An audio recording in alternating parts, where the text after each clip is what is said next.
You ask Tiger to solve. This deals with linear equations with one unknown. The final result is x equals to 11 over 15. Let's solve it step by step.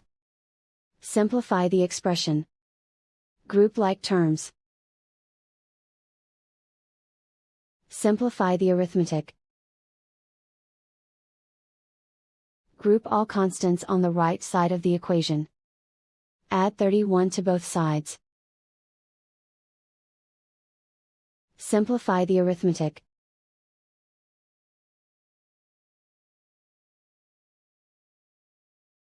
Isolate the x. Divide both sides by 15. Simplify the fraction. And so the final result is x equals to 11 over 15.